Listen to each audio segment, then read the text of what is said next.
आनंदे दत्तात्रे देवदेव श्री सर्वज्ञ दासोपंत स्वामी महाराज की जय। सब संतन की जय। सद्गुरु आनंद स्वामी महाराज की जय। ज्ञाते ज्ञेयाचे अधिष्ठान न प्रवेशे ज्ञान तेथे वाचून मग ज्ञाना अंगे मन सहज एक वाहे। दृश्य सांडुनी दृष्टा पाहता आपुलिया निष्ठा तया दर्शनाचा फाटा तो पोटीची संचरे। सूर्या अंगेची दीप्ती कळा प्रकाशूनी पदार्था सकळा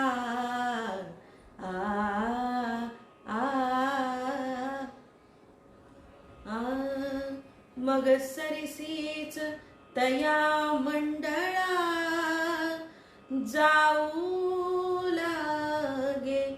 तैसा ज्ञेय सांडुनी तो ज्ञानी असता सहज स्वस्थानी। बुद्धी अप्रयत्ने येऊनी अंगी संचरे।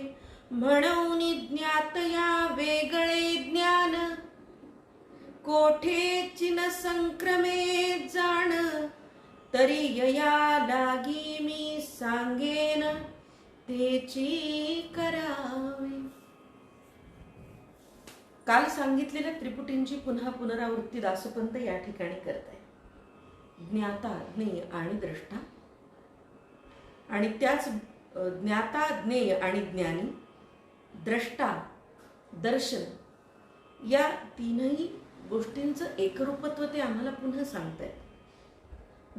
दृश्य सांडुनी द्रष्टा पाहता आपुलिया निष्ठा तया दर्शनाचा फाटा तो पोटीच संचरे।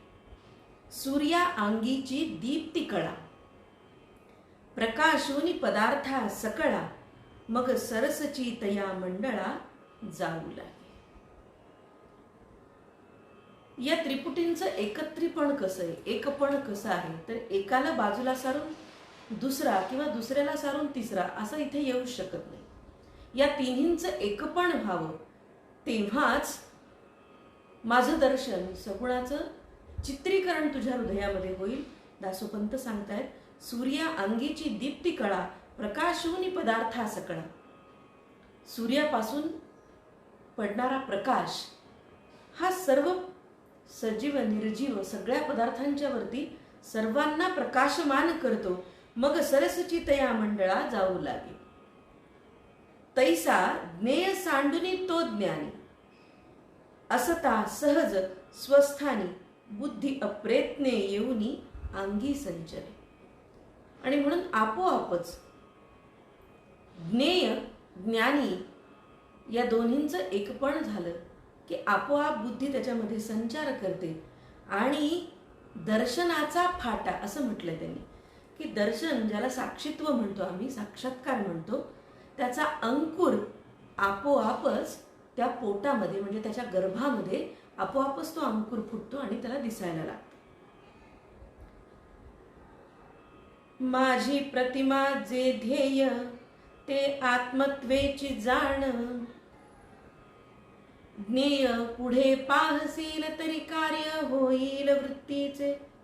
माझी प्रतिमा ध्यानामध्ये घेऊन तेच आत्मत्वाचं ज्ञान आहे तेच जाणून घ्यायचं आहे असं ठरवून पुढे काय तुझ्या वृत्तीचं कार्य होईल ते तू पाहशीलच। द्रष्टाची मी हे जाणावे का तुवाची ते होवावे। परंतु आपणा वेगळे नेणावे तरी हे सोपान। पाहणारा तू आहेस तूच होऊन जावस दर्शन द्रष्टा आणि या त्रिपुटीला तू होऊन जावस। स्वतःपेक्षा वेगळं जर तू ते मानलं नाहीस तरच हा मार्ग सोपा आहे हे तुझ्या सहज लक्षात येईल. आत्माची जरी मी अर्जुना, तरी वेगळी करीसी जी भावना, ते माझी साच अभावना ऐसे आहे. मी अर्जुना मी आत्माच आहे. जरी मी आत्मा आहे तरी वेगळी करीसी अभावना. माझी भावना तू वेगळी करतोयस मला जेव्हा तू सगुण बघतोयस. ते माझी साच अभावना ऐसे आहे. आणि त्याच ठिकाणी माझं अस्तित्व नाही असं सुद्धा आहे. असो आता बहुभाषण. असो आता मी यावरती जास्त बोलणार नाही, जास्त भाषण करणार नाही. ध्येयाची होई तू आपण. जे तुला मिळवायचे, सगुण रूपातून मला बघून जे तुला मिळवायचे ते तू स्वतः होऊन जा. तेथेची आहे एकी खूण अनुभवाची. ही अशी खूण आहे, जी अशी एक खूण आहे की जी फक्त अनुभवाने माणूस जाणू शकतो. ज्या त्रिपुटींचं एकत्रीकरण झाल्यानंतर जी साक्षात्काराची आत्मतत्वाची खूण अनुभूतीला येते, अनुभवाला येते, जाणीव नेणिवेनी जाणता येते, ती खूण तुला तेव्हाच कळेल जी तुझ्या अनुभवाने येईल. त्यामुळे तुला हे बोलून कळणार नाही. माझं जास्त बोलणंही त्याला उपयोगाचं नाही. अवलंबुनी असता आत्मभाव, तेथे दृश्य दिसे ते सर्व वाव. ते ज्ञानाचा जन्मता ठाव, ते तव ज्ञेय म्हणून दृश्य ते सांडावे. प्रतिमे तेची नाठवावे, तुझे माझे स्वभावे एकपण जरी. आणि म्हणून दृश्य ते सांडावे, प्रतिमे तेही न आठवावे. आता सगुण निर्गुणाची सांगड घातली इथे. म्हणजे इतका वेळ त्यांनी सांगितलं की सगुण कसं पाहायचंय, माझं चित्र कसं बघायचंय. माझ्या हाताकडे, माझ्या पायाकडे, माझ्या पोटाकडे, माझ्या भूषणाकडे, अलंकारांच्याकडे, किरीट कुंडलांच्याकडे, डोळ्यांमध्ये तू पाहत राहशील आणि तिथे गुंतत जाशील. तर हे असं नाही. तर कसं आहे, तर या तिन्ही त्रिपुटींचं एकत्रीकरण होऊ दे, मग साक्षात्कार होईल, तुला जाणीव होईल. त्या अनुभवाने तुला कळेल की शब्द वेगळा आहे, ज्ञान वेगळं आहे, मी वेगळा आहे, तू वेगळा आहेस. आणि मग तुला माझ्या अभावाची जाणीव त्या ठिकाणी होईल. आणि जेव्हा अभावाची जाणीव होईल, सगुणात अभावाची जाणीव झाल्यानंतर मग दृश्य सांडावं, प्रतिमे तेही न आठवावे. आणि मग तुझे माझे स्वभावे एकपण तरी. आणि मग माझ्या तत्वामध्ये तुझं तत्व लीन होण्यासाठी तू प्रयत्न करावेस. तो तुझा स्वभाव व्हावा आणि असा भाव तुझ्या ठाई उपजावा, तो निर्माण व्हावा. ज्ञेय सांडिताची केवळ ज्ञान फुटे जै वेगळ. तै अभावो शून्य पोकळ, तेची अवलंबी. तियाची वृत्ती सुटे मन, तै निरावलंबी करी भ्रमण. अपार प्रमित गगन ऐसे पाही, मना ते पूर्व संस्कारे. देखिला पदार्थू बाह्याकारे, तो अंतरी अवघा स्फुरे वासने द्वारा. तू जो बाह्य पदार्थ बाह्य आकाराने पाहतो आहेस, हा तुझ्या मनावर झालेला पूर्व संस्कार आहे. डोळे झाकल्यानंतर सुद्धा एखाद्या वस्तूचं उच्चारण केल्यानंतर तुमच्या डोळ्यापुढे त्याचं रूप प्रकट होतं, जाणवू लागतं, ते दिसतं. ते बंद डोळ्यांनाही दिसतं. आणि हा जो बाह्याकार आहे, हा बाह्याकार तुझ्या मनावरच्या पूर्व संस्काराचा भाग आहे. लहानपणापासून सांगितलेलं असतं ही तुझी आई आहे. मग डोळे झाकल्यानंतर सुद्धा आई म्हटल्याबरोबर ते रूप तुमच्या डोळ्यासमोर येतं. हे कशासाठी आहे, तर ऐसे पाही, तो अंतरी अवघा स्फुरे वासनेद्वारा. आणि हे त्याचं कारण आहे. तया ते पाहोनी काज नाही, आणि म्हणून या दृश्याला, या दर्शनाला, या बघण्याला विशेष काही कारण नाही, कार्य नाही. अभावो जाणावा तये ठाई. आणि म्हणून या ठिकाणी माझा अभाव आहे हे जाणावं. ऐसा होशील मग घेई माझा वचनार्थ. आणि ही वेळ येईल, ही घटका भरेल, अशी अवस्था तुझी होईल, त्यावेळेला तुला माझ्या शब्दांचा अर्थ खऱ्या अर्थाने समजू लागेल, उमजू लागेल, जाणवू लागेल. तुला अनुभूतीने हे सारं कळेल, शब्दांनी नुसत्या कळणार नाही. पण वचनाचा अर्थ कळेल केव्हा? जेव्हा तुला आत्म्यानं आत्म्याची जाणीव, आत्म्यानं परमात्म्याचा अभाव लक्षात येईल. मय्येव मन आधत्स्व मयी बुद्धिम निवेशय. या पदावरती पुढे दासोपंत निरूपण करतायत. तेथे अवलंबुनी द्रष्टेपण सांडुनी अभावाचे ज्ञान मनबुद्धी ते आणून स्वरूपी धरी. घटू सांडिता देखणे दृष्टीचे मार्गे ग्रासणे मन चंचळ निश्चळपणे तुवा आवरावे. आणि म्हणून ज्या घटाकडे पाहायचंय, म्हणजे ज्याचं दर्शन घ्यायचंय, त्याला बाजूला सारून, त्याला सांडून काही पाहणं हे अशक्य आहे. आणि म्हणून दृष्टीचे मार्गे ग्रासणे, त्या दृष्टीच्या मार्गालाच ग्रासून टाकणं जर हवं असेल तर त्या मनाची चंचलता घालवावी लागेल. तुला ते मन आवरावं लागेल. इतस्ततः फिरणारं, गगनामध्ये विचरणारं हे तुझं जे मन आहे, त्या गगनाकाशातलं मन हृदयाकाशात घेऊन ते तिथं स्थित करावं लागेल. तुला ते आवरावं लागेल. एवं स्वस्थिती निश्चळ असता मनधरी स्वरूपी पार्था जैसा निष्कंपू सकंपता सागरू गिळी.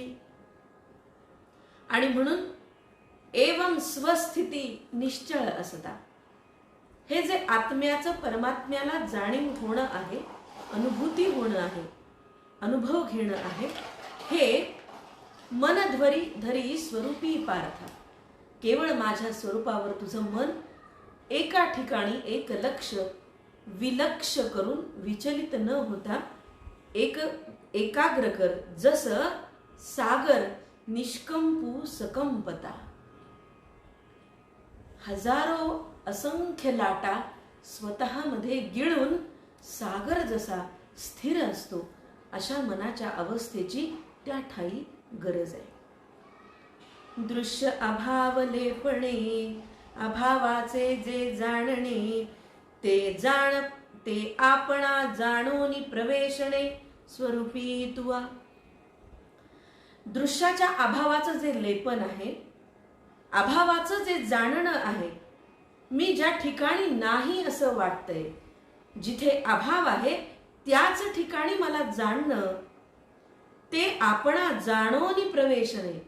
आणि मग अशा ठिकाणी मी आहे असं म्हणून तुझं मन प्रवेशित करणं, तुझ्या स्वरूपामध्ये लीन होणं, हे असं तुला केलं पाहिजे. स्वस्थू स्वज्ञानी, स्वतःचं ज्ञान आहे, स्वस्वरूपाचं ज्ञान आहे. आत्म्याच्या ठाई परमात्म्याचं आणि परमात्म्याच्या ठाई आत्म्याचं, असं हे ज्ञान आहे. स्वज्ञान हे स्वस्थ आहे, स्वचित्त आहे, स्वतःच्या ठाई आहे. स्वस्थिती असता तुझ्या ध्यानी, ते तुझ्याच जवळ, तुझ्याच ध्यानामध्ये, तू ध्यान लावल्यानंतर ते तुझ्याच ठाई आहे. न पाहिजे तो धनुपाणी का असावा गुणू अधिष्ठानी आवराया ज्ञान लटिकेची धरिले जाणपण ते कल्पना मात्र म्हणून देई सांडुनिया. आणि अशा ठिकाणी अधिष्ठान जे आहे ते ज्ञानाचं अधिष्ठान ठेवलं पाहिजे. हे जाणते पण म्हणजे दर्शन, दृष्टी आणि द्रष्टा, हे जे जाणते पण आहे, जाणणं आहे, पाहणं आहे, हे लटिकेची धरिले जाणपण, हे काही क्षणासाठी लटकं आहे, खोटं आहे, असं जाणून घे, ही कल्पना आहे असं म्हण, हे सारं सांडून दे. एकाग्रत्वे पांडवा, चंचळ मन जिंकिले तुआ, आता तो काय करावा, भावो एकाग्रतेचा. आणि हे पांडवा, एकाग्रतेनं तुझं मन तू जिंकलंयस, तुझं चंचल मन तू एकाग्र केलंयस, जिंकलंयस. आणि आता एकाग्रतेची भावना आणखी कशी असते, तो योग कसा आहे, मन आणि बुद्धी तिथे कसे असले पाहिजे हे ऐक. तू अवलंबुनी मीपण, सामाविले बुद्धी मन, आता मीपणाचे कारण काही असे. आत्मत्व, मी, माझ्या ठाई, स्वस्थानी, स्वज्ञान, हे इतका वेळ वापरलेले शब्द दासोपंत या ठिकाणी आता त्यांची निवृत्ती करायला सुरुवात करतायत. ते असं म्हणतायत की स्वज्ञान, स्वस्वरूप म्हणजे अहंकार नव्हे, मी नव्हे. मग मी म्हणजे कोण आहे, तर मन बुद्धी माझ्या ठाई एकत्र केल्यानंतर, चंचल मन एकत्र केल्यानंतर, माझ्या ठाई सामावल्यानंतर मीपणाचं काही कारणच राहत नाही, अहंकार उरतच नाही, तू तुझा राहतच नाहीस. जर तू नाहीस तर मी पण कुठलं, हा गुणच शिल्लक राहत नाही. आता एकाग्रता जाणपण, सोडून उरे मी पण, तेथे निर्वाणीची खूण, ते एकी आहे. आणि म्हणून ही एकाग्रता काय आहे, एकाग्रतेचं जाणीव कशी आहे, तर तिथं माझ्या ठाई एकाग्र झाल्यानंतर तुझं अस्तित्व उरणार जेव्हा नाही, तेव्हा ती एकाग्रता आहे, ती निर्वाणीची खूण आहे. आणि तुझं मी पण उरणारच नाही, हा भाव जिथं सांडेल, सोडून तुला जाईल आणि त्याच ठिकाणी तू आणि मी एक आहेत अशी भावना निर्माण होते. केवळ विसरू ते अज्ञान, केवळ आठवू ते वृत्तिस्फुरण, या दोन्ही वेगळे जाण असता सहज. आणि अशी सहज स्थितीची जी अवस्था आहे, या अवस्थेमध्ये काय होतंय, ही अनुभूती कशी असते, याचं विवरण दासोपंत करतायत. ते म्हणतात अज्ञानाचा विसर पडतोय. अज्ञान म्हणजे अविद्या, अविद्या म्हणजे माया, माया म्हणजे मीपणा, अहंकार, साध्या सरळ सोप्या शब्दामध्ये. आणि मग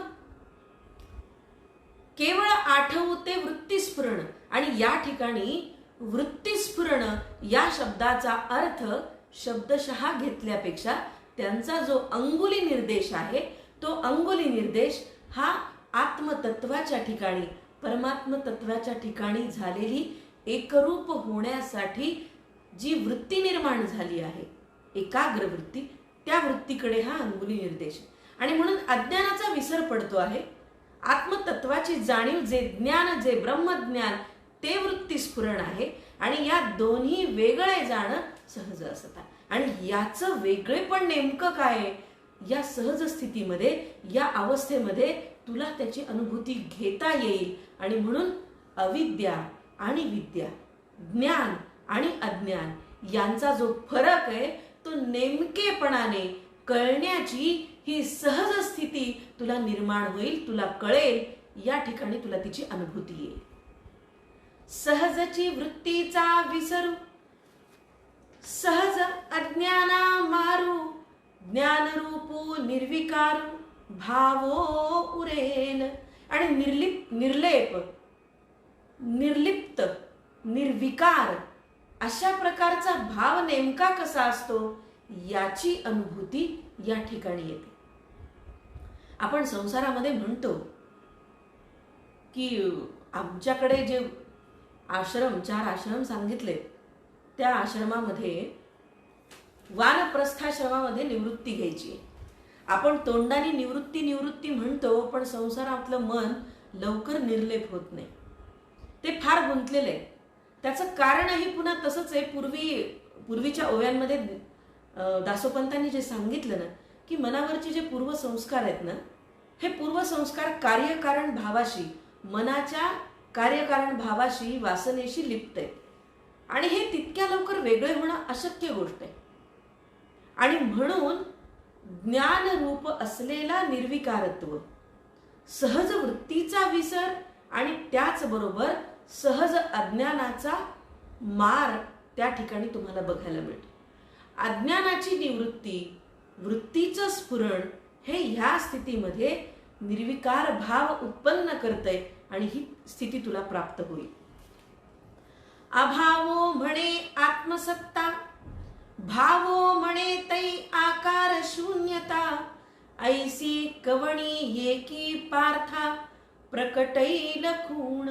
आणि म्हणून हे पार्था, अभावो म्हणे ते आत्मसत्ता, ज्या ठिकाणी अभावाची आत्मसत्ता आहे, आणि भावो म्हणे ते आकार शून्यता. पहा, ही विसंगती आहे बरं, इथे टिपलेली आहे दासोपंतांनी, ही विसंगती आहे. आतापर्यंत आम्ही असं म्हणत होतो की आत्मसत्ता आहे, सगुणाचं रूप पाहतोय, पण चित्तामध्ये आत्मसत्ता आणि परमात्मसत्ता एकरूप झाल्यानंतर माझा अभाव तुला जिथे जाणवणार नाही ती आत्मसत्ता आहे.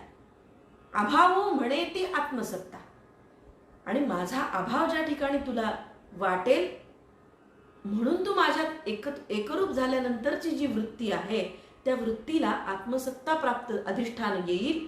आणि भावो म्हणे आकार शून्यता. खरं म्हणजे इतका वेळ मनाची जी भावना आहे ती आकारामध्ये गुंतलेली होती असं दासोपंत म्हणत होते, आणि सगुणाचं रूप मनामध्ये घ्यायला सांगत होते. पण आता ते असं म्हणतायत की अभावो म्हणे आत्मसत्ता आणि भावो म्हणे आकार शून्यता. हे असं कसं काय? ऐसी कवणी एकी पार्था प्रकटेल खूण. तू असं म्हणशील, अशी कोणती खूण प्रकटेल आणि मला साक्षात्कार देईल? अशी कोणती अनुभूती आहे जी मला सांगेल की तू आणि मी एकच आहे? इथे विसंगती नेमकेपणाने दासोपंतांनी अगदी चिमटीत धरली आहे. म्हणजे तत्वज्ञान सुद्धा आपण जे म्हणतो ना की ते तत्वज्ञान कशाशी खायचं, तर ते व्यवहाराशी सांगड घालतायत. आणि म्हणून मी हे जे सांगते की आम्हाला शब्दशः ज्ञान आणि सूचकार्थी ज्ञान यांची सांगड दासोपंतांनी इथे घातलेली. अभावो म्हणे आत्मसत्ता, माझा अभाव आहे तिथे आत्मसत्ता आहे, आणि भावो म्हणे आकार शून्यता. मग सगुणाचा आकार जर मी शोधत होतो तर तिथे आकार शून्यता असलेला जो भाव आहे माझा, जी मनाची भावना आहे, ऐसी कवणी एकी पार्था प्रकटेल, आणि यांचं एकरूपत्व, यांचं एकत्व, यांचं अद्वैत अशी जी खूण आहे, तू असं म्हणशील ही कशी प्रकट होईल? अत ऊर्ध्वम या पदावरती पुढे दासोपंत निरूपण करतायत. मग ययावरी जे होईल ते आपुसया तूची जाणशील, तथापि बोलावे लागेल काही एक. आणि यानंतर जी अवस्था निर्माण होईल, ज्याला आम्ही साक्षीत्व म्हणतो, ज्याला आम्ही ब्रह्मतत्वाची खूण म्हणतो, ती आपसुकच तू जाणशील. मला काही बोलावं लागणार नाही, मला काही सांगावंच लागणार नाही. माझ्या शब्दांना त्या ठिकाणी अर्थ उरणार नाही, ते व्यर्थ असतील, कारण ही अनुभूतीची जाणीव आहे. शब्दांचा खेळ नव्हे, बोलून उपयोग नाही, वाचा तिथं कामच करत नाही. आणि म्हणून ही जी खूण आहे तू आपसुक जाणशील, तू आपोआप जाणशील, तुला ती साक्षीत्वाला येईल. मय्येव निवसिष्यसी या पदावरती पुढे ते म्हणतायत, मीची होऊनी अससी भेदितो काहीची नेणसी, आत्माची ब्रह्म पावसी ऐसी ए खुणे येते. आणि ही खूण तुला इथे भेटेल. काय भेटेल? कोणती खूण आहे ती? मीची होऊनी असशी, तू मी होऊन जाशील. भेद तो काहीची नेणसी, तुला त्याची भेदाची जाणीवच होणार नाही, तुला द्वैत जाणवणार नाही, तुला अभिन्नत्व जाणेल, तुला द्वय वाटणार नाही, दोन वस्तू तुला त्या ठिकाणी दिसणारच नाहीत. आत्माची ब्रह्म पावसी ऐसी एक खूण येते. आत्मा ब्रह्म होऊन जाईल आणि ही एकपणाची खूण तुला तिथे भेटेल. मन बुद्धी पुढती नांकुरे. आता इथे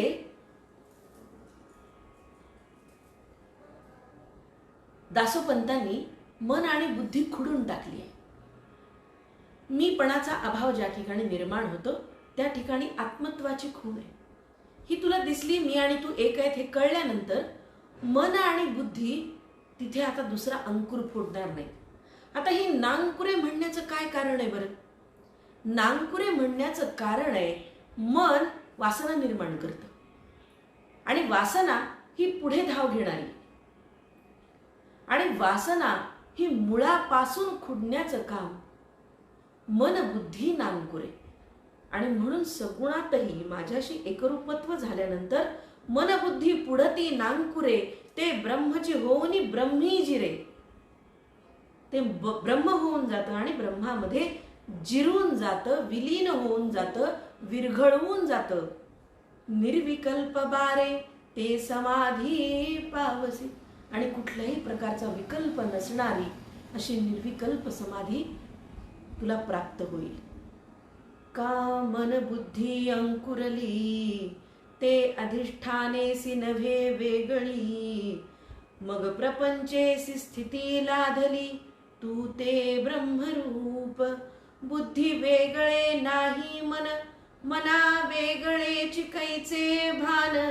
म्हणून स्वरूपे ज्ञान अन्वित जाणता, प्रपंचो आत्मत्वे ब्रह्मस्फुरे.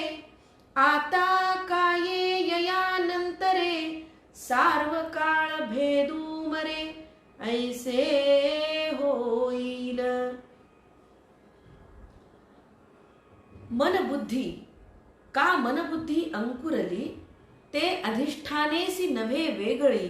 मग प्रपंचेसी स्थिती लाधली, तू ते ब्रह्मरूप. आणि जेव्हा मन आणि बुद्धी यांचा अंकुर खुडला जाईल, ते पुन्हा अंकुरणार नाहीत, तेव्हा त्याचं अधिष्ठान हे वेगळं होणार नाही. म्हणजे तिथं द्वैत असणार नाही. मग ते कोणतं अधिष्ठान आहे? प्रपंचेसी स्थिती लाधली, तू ते ब्रह्मरूप. आणि ही ब्रह्मरूपाची स्थिती तुला तिथे प्राप्त होईल. बुद्धी वेगळे नाही मन. खरं म्हणजे उपनिषदांनी बुद्धी आणि मन वेगळं सांगितले, पण तरी हे जरी वेगळं असलं तरी त्याच्या एकरूपत्वाची स्थिती कशी प्राप्त करून घ्यायची, त्याची प्रोसेस म्हणूया आपण. ही पद्धत, ही पायऱ्या पायऱ्यांनी कशी प्राप्त करायची आणि त्या निर्विकल्प समाधीपाशी, सहज स्थितीपाशी कसं पोचायचं, याचं अतिशय सूक्ष्म विवरण दासोपंत करतात. प्रपंचू आत्मत्वे ब्रह्मस्फुरे, आता काये ययानंतरे. प्रपंचू हा प्रपंच कसा आहे तर हे पंच ज्ञानेंद्रिय, पंच कर्मेंद्रिय याला प्रपंचू म्हटले. आणि म्हणून यांच्यापासूनच आत्मत्वे ब्रह्मस्फुरे, यांना वेगळं करताच येत नाही. याच्यापासूनच मन आहे, याच्यापासूनच बुद्धी आहे आणि या मनबुद्धीपासूनच आत्मत्वाची, आत्मतत्वाची प्राप्ती आहे, ब्रह्माचं स्फुरण आहे. आणि म्हणून कोणी जर असं म्हणेल की मन आणि बुद्धी नकोच, मला निर्गुणावरतीच जायचंय, तर मी असं म्हणेन की दासोपंत म्हणतात की याला डावलून, मनबुद्धीला सांडून, म्हणजेच प्रपंचाला सांडून, कर्मेंद्रियांना, ज्ञानेंद्रियांना सांडून तुम्हाला कुठलीच समाधी प्राप्त नाही, कुठलीच साधना प्राप्त नाही. ना सगुणाची साधना प्राप्त आहे, ना निर्गुणाची साधना प्राप्त आहे. निर्गुणाची प्राप्ती करून घेण्यासाठी प्रपंचाचंच अधिष्ठान आहे. त्याला 5 ज्ञानेंद्रिय, 5 कर्मेंद्रियांना सांडणं हे अशक्य आहे. याच्या अधिष्ठानावरच सगुणाची काय किंवा निर्गुणाची काय ही प्राप्ती आवश्यक आहे किंवा अवलंबून आहे. आणि म्हणून प्रपंचू आत्मत्वे ब्रह्मस्फुरे, आणि या 5च्या तत्वावरच तत्व तुला प्राप्त होईल आणि आत्मत्वाच्या जोरावर, आत्मत्वाच्या परमात्म्याशी विरघळण्यावर तुला ब्रह्म स्फुरणार आहे, ब्रह्मतत्व मिळणार आहे. आणि या नंतर काय आहे? आता काये ययानंतरे सार्व काळ भेदू मरे ऐसे होईल.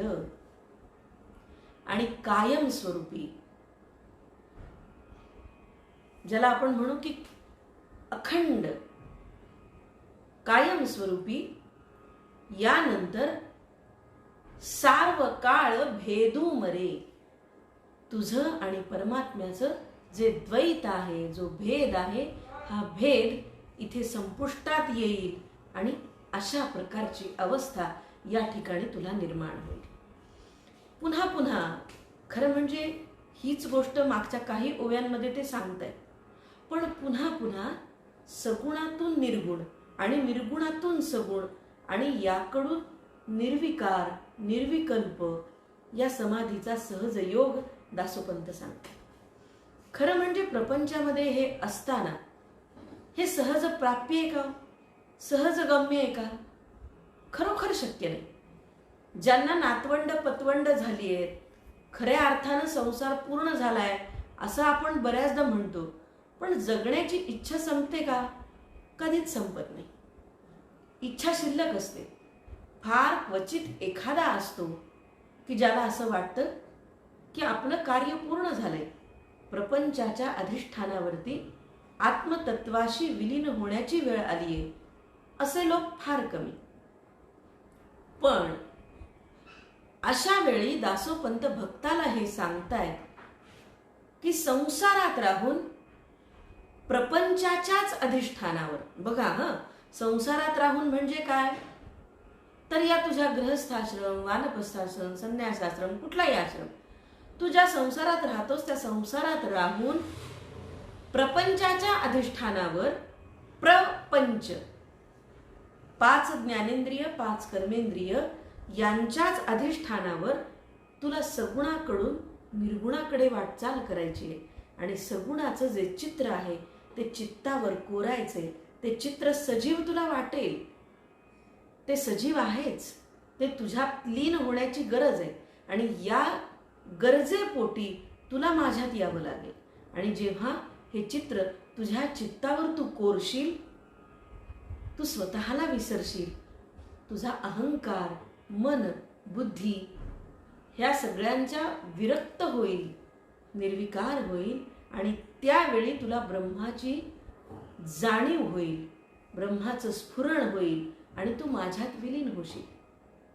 ज्या क्षणी ही अवस्था येईल त्या क्षणी तू आणि मी हे द्वैत उरणार नाही. आता काय ययानंतरे सार्व काळ भेदू मरे ऐसे होईल. आणि अशा प्रकारची निर्विकल्प सहज समाधीची अवस्था तुला प्राप्त होईल. आणि म्हणून हे पार्था पुढच्या पदामध्ये न संशयः या पदावरती ते भाष्य करतायत की हे मी जे सांगितलंय त्याच्यावरती तू संशय कसा घेऊ नयेस, याचं काय कारण आहे, याचं निरूपण दासोपंत पुढच्या ओव्यांमध्ये करतायत न संशयः या पदावरती. ते आपण उद्या बघू. आजच्यासाठी मी आपली रजा घेते. उद्या भेटू याच ठिकाणी याच वेळी दासोपंतांचा भक्तियोग ऐकण्यासाठी. माझ्या बुद्धीच्या क्षमतेला झेपेल तसं आणि सहज शब्दामध्ये. केवळ मी फक्त दासोपंतांच्या शब्दांची वाहक आहे. त्यांनीच इतकं सहज सोपं सांगितलंय की वेगळं पुन्हा वेगळं सांगण्याची खरोखर गरज नाही. मी फक्त त्याचं गद्य करून तुम्हाला सांगते इतकंच. त्यामुळं मी असं वेगळं काहीच करत नाही. हे सारं दासोपंतांचंच आहे. ते तुमच्यापर्यंत पोहोचवणारी फक्त मी आहे. पुन्हा भेटूया उद्या याच पेजवरती. मी आता आजच्या पुरती तुमची रजा घेते. धन्यवाद. आनंदे दत्तात्रेय देवदेव श्री सर्वज्ञ दासोपंत स्वामी महाराज की जय. सब संतन की जय. सद्गुरु आनंद स्वामी महाराज की जय. आर्य सनातन वैदिक हिंदू धर्म की जय. भारत माता की जय.